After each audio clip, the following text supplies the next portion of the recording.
You don't have to feel good about it. You just have to keep going. The feeling will pass, but you will remain. You are greater than your feelings. Going to bed late and waking up early to work for a few days won't kill you. You're not going to burn out. You're doing what it takes.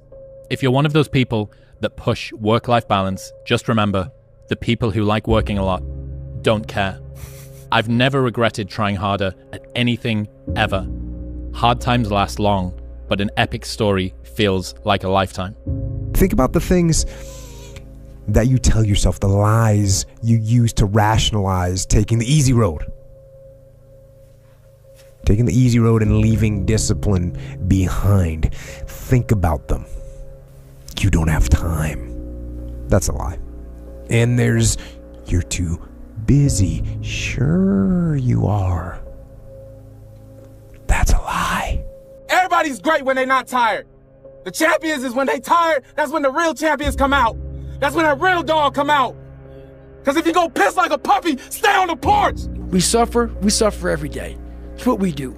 We do stuff that sucks every day, so then when the suck stuff comes, you're ready for it. The bad days create the story that I'm one day going to tell myself about what I got through. Yeah. You know what I mean? Yeah. Without the bad days, the story would be way more lame. There would be no glory in overcoming anything, because what did you overcome? It was all just 40 to 60, vanilla ice cream mush, gray, existence. Yeah. Everything is possible in your life when you believe. When you believe, everything is possible. You have two hands. Everything is possible. Go. And take it whatever we want. Every fucking day I wake up and I don't want to do some fucking shit. I'm like, okay, man, do you want to be a today? Do you want to walk around all day knowing that you could, but you didn't? And if you don't have highs, you don't have lows, it doesn't come. If you numb the bad, you numb the good. Doing the thing in spite of not wanting to do the thing is discipline, right? You don't need motivation to get yourself up to go and do a thing. Make the promise small, build it up step by step. Know that you are going to have setbacks. A habit missed once is a mistake. A habit missed twice is the start of a new habit. Never miss 2 days in a row. You feel like right now you're looking around and you're lost or directionless, I would take about 15 minutes and figure out what the hell you want to do with your life, and I would start getting after it. When you're going through something really challenging, how do you show up within it? Do you choose to become a victim of complaining and misery and shitty, or do you find meaning in how you show up in the suffering, I never forget one time I was running by a graveyard when I was just trying to become, I was fat. And I ran by a graveyard. And I look out there, I'm like, man, I wonder how many of you motherfuckers in there just are so upset with how you lived your life, regret how you lived it. And I'm running a 300-pound man thinking, man, don't die like this, bro. I go back to the months and years of preparation to get to that day. And I'm telling myself, the 3:30 in the morning, and I'm looking at my shoes, and I want to go out there and run 30 miles. I have to, in that second, in that moment of this self-talk, my mind saying, you got to find more, you got to find more. I once again calm down, go back into my mind, in my cookie jar, I call it, and I have to reflect back on the shit I did to get here. When I was in college, drinking, partying, doing all the things and being like, you know what, I'm going to stop this. When my friends go out, I'm going to go to sleep. I'm going to wake up early, I'm going to go to the gym. The man who never fell has no glory. The man who fell and got back up, that's where his glory is. The man who fell 20 times and got up 21 times, that man has even greater glory. Wow. That man has more courage, way more courage than the guy who was so strong from birth that he never fell. There's no glory in that. If you want it bad enough, you find a way. If you don't want it bad enough, you find an excuse. Get back to work. It's time to get back to work. Stop hearing yourself talk. Get off the podcast. Don't be on social media too much. Cut out all the noise.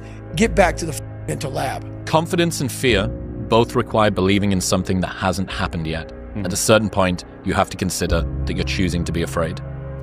The distance that we can shrink between wanting to do something or thinking something should be done and it being done is a direct indication of our personal power in our lives. If you could just find a thing and work hard at that thing, you'll realize through that thing that you can get good at anything with time and effort. You don't get discipline from an external source. You have to get it from you. That's what self-discipline is. You get it from yourself. You get it from you. Everybody has that voice in their head that says, hey, could you really do this? Is it going to happen? There's nothing out there for me. And that's the problem. You hung up your cape and your cow, but you didn't move on. You never went to find a life. But you're not living. You're just waiting, hoping for things to go bad again. Whatever reasons that we usually give ourselves in the beginning for why we can't achieve something, you can almost always find not only just someone, but someone who's achieved world-class levels of success with worse conditions than you currently have, which then means it's absolutely possible. And then the only thing that it takes to get there is work. If you want to change your life, you must change your ways. You must develop discipline. You must develop strength. You don't achieve worthwhile goals quickly or easily. They take time. Relentless pursuit, day in and day out. That's what it takes.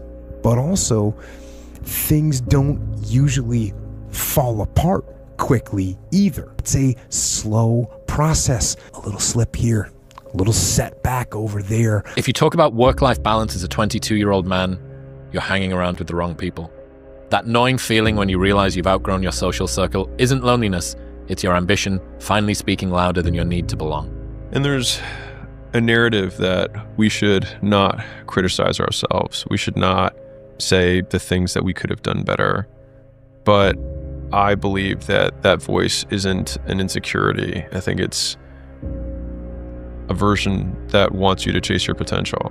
I'd say one of the strongest mental frames that has gotten me through my hardest times is thinking this will be the story that I will one day tell. And that means the harder it is, the bigger the dragon, the more epic the story, and by consequence, the more epic the hero. And if you think about the difference between winners and losers, winners define themselves by what they made happen, and losers define themselves by what happened to them. And the difficult part of the lonely chapter is that the Rocky cutscene lasts 90 seconds in the movie and lasts 5 years in reality. It's the moments in life, the decisions you make on a moment-to-moment basis that add up to be the guy or not the guy. Tonight, I did something, that I feel more of a guy. For me, who I am, my guy. Repeat that over and over and over again. It's just, one, it's a better life. You feel like more confident, you have a better sense of reality. The way you go about your day is in a more productive fashion. You're more goal-oriented. They all just synergetically go together into a movement, a force that's very unstoppable, man. Why not you? You've got the brains, you can make decisions, you can study the plan, you can change your life, you can grow immensely in the next few years, you can make your dreams come true, you can build a financial wall around your family nothing can get through, you can become healthy, you can become powerful. Why not you? You better make sure in the next season of your life that the person who walked away from you know what they're missing. You better do something so strong and so big with your life that they have to sit on the couch and say, that's the one that got by. Man, I should have just stayed in there a little bit longer. I should have been a little more patient. I should have prayed a little bit harder. Do something with your life that makes them regret turning you away and turning you over. When you watch television, waste time, hang out, fool around, and so on, all of that counts as well. And it's going on the negative side of your ledger.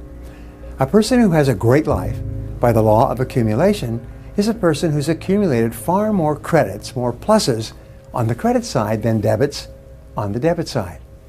And here's an important point. If what you are doing is not moving you toward your goals, then it's probably moving you away from your goals. Nothing is neutral. Everything that you're doing is either moving you toward the things that you want to accomplish in life, the person you want to be, the wealth you want to accumulate, or it's moving you away. Two forms of pain. Pain that breaks you and the pain that changes you. That's the pain of a change right there. That's the pain of progress. The pain that destroys you isn't this shit. It's later in life knowing you could have been more. And all that's left is you and the mirror and tears of a possibility left that you allowed to die. Own your fucking life, guys. You get every opportunity. There's no excuse not to be the hardest motherfucking worker in the room. In all your endeavors, schoolwork, the gym, your career, your relationship, your name's attached to it. It's gotta mean more than anything. That's your name. It's all you got. The unfulfilled potential is the story of most people's lives. It is. Why? Just be the best version of yourself in anything that you do. You don't have to live anybody else's story. Sometimes people make it seem like you have to have certain prerequisites or a crazy life story in order to be successful in this world.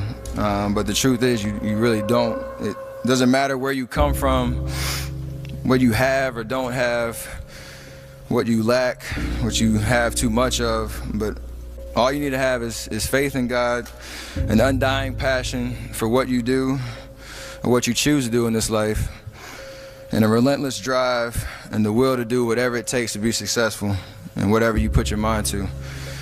Make sure you live in the moment and work your butt off every single day. Second place isn't an option anymore, guys. The more you give in here, the more you get out there. Why would you not want to give it at all? What else are you gonna do? You come here and kill it right now? Or stay home on the couch? You know, watching the life pass you by. I know it sounds like habitual what I say all the time, but sometimes you got it ingrained in your head. What else would you be doing right now? Taking the time off? Or taking the time to get ahead? It's just, that seems so simple to me, that solution, the choice is there. If it doesn't seem so easy to you, it's because you don't believe in yourself. You believe in yourself, you want to be in here killing it. Because it's giving you that much more of a chance because you believe you can become that. The people that don't come in here because they're tired of stuff are people that don't believe in themselves. That's why they don't see the asset of being in the gym to grow. They see it as a waste of time because they don't believe they can ever get there. So therefore, why take the precautionary steps to sharpen and hone the arsenal to really go to battle? Because they don't even want to go to battle because they know they're going to lose. What would you do if you weren't afraid? And I love thinking about that when I'm thinking about big life decisions. Like, what would I do if I weren't afraid? And it's usually like the big one, the bigger thing that I really want to do, but I'm afraid to do it. It's like, that's what I should do. Well, you should be afraid of taking risks and pursuing something meaningful. But you should be more afraid of staying where you are if it's making you miserable. It's like the first thing you want to do is dispense with the idea that you get to have any permanent security outside of your ability to contend and adapt. It's the same issue with children. It's like you're paying a price by sitting there being miserable. And you might say, well, the devil I know is better than the one I don't. It's like, don't be so sure of that. The clock is ticking. Yeah, and if you're miserable in your job now and you change nothing, in 5 years you'll be much more miserable and you'll be a lot older. If you play it safe, you're gonna exist. You only get to live when you take risk. Ain't no living in safety. You can't be the man if you don't jump. You can't be top dog unless you fight the other dog. Ain't nobody finna give you the championship. You don't win the title without coming to the fight. You don't win the fight without training. You need to put yourself in uncomfortable situations and uncomfortable scenarios, okay?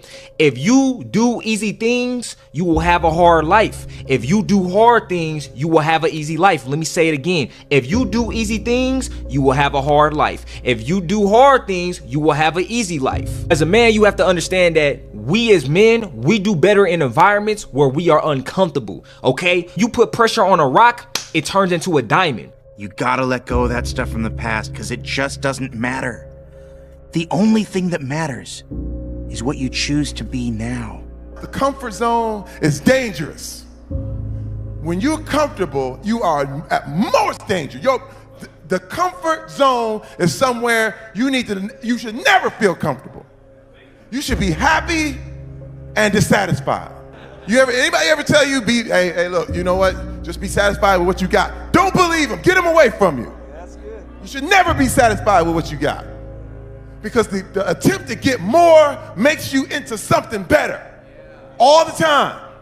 Don't let anybody tell you, hey man, you should just be happy with, no!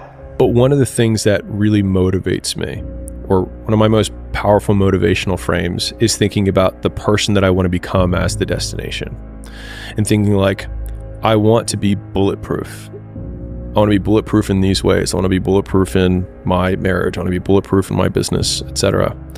And I think about that man, whoever I want him to be. Like we said, hell is when you look at who you could have been and realize that you're not that person.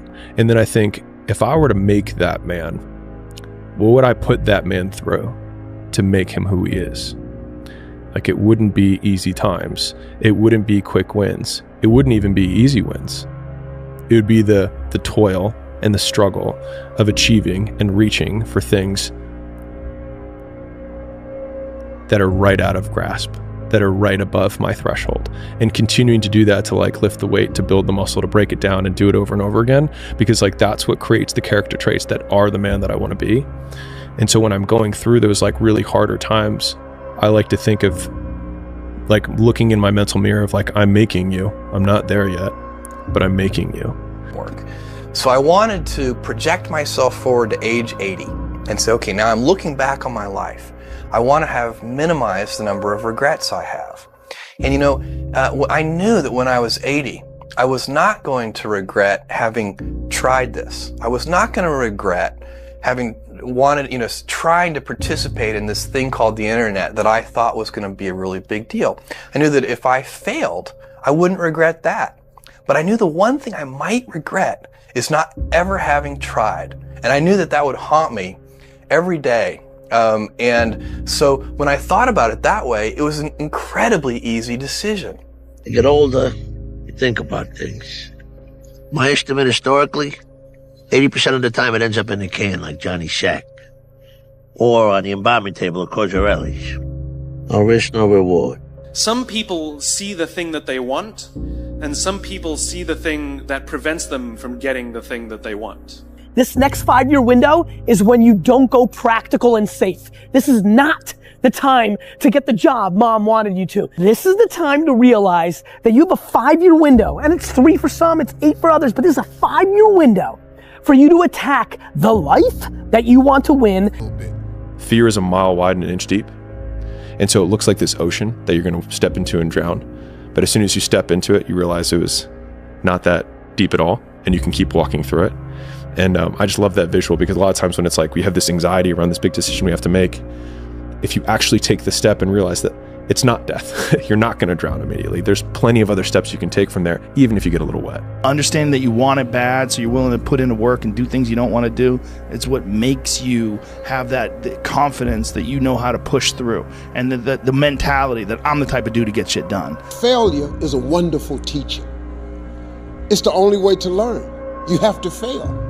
Failure is a part of the process to becoming successful. A bird lands on the branch. Does the bird trust the branch, or does it trust its wings? And the clue, I've seen many birds land on branches, but what I've never seen is a branch break and the bird fall and die. Trust your wings. If you get out of high school, you don't know what to do, and then you start playing video games and you're on social media, a day can slip by like that. Yeah. A day becomes a week, becomes a month, becomes a year, and before you know it, you're 30. Yeah, right. And you That's haven't for done sure. shit. My decision was to be the best person I could. And I basically, a lot of mornings I wake up and say, feelings. And that doesn't mean like, don't take it literally, feelings. But sometimes you have to go beyond what you're feeling. And my knees were, but guess what? I wanted to run. There's 10,000 times more going on inside the head of a man than you have any idea. He's carrying burdens that you don't have a clue about. And he don't know how to express them. And he don't know what to do about it. And he figures if he puts it out there and communicates it, he's just going to be shot down, called a fool, called weak. So he carries it inside. And you have no clue the burdens and the hell that most men are carrying inside and not even showing you. I wish more women understood that. My father could have been a great comedian, but he didn't believe that that was possible for him. And so he made a conservative choice. Instead, he got a safe job as an accountant. And when I was 12 years old, he was let go from that safe job. And our family had to do whatever we could to survive. I learned many great lessons from my father, not the least of which was that you can fail at what you don't want. So you might as well take a chance on doing what you love. But guess what happens? That alarm clock goes off at 4 a.m. to train. I don't want to be a SEAL today. Or I don't want to be whatever today. I'll start tomorrow. And that's the usual pattern of people's lives. Until you really want to do something, you're always going to be a talker. You won't find confidence in yourself if you're so busy trying to figure out what everybody around you thinks you ought to be and then match that, because you're not going to make people around you happy.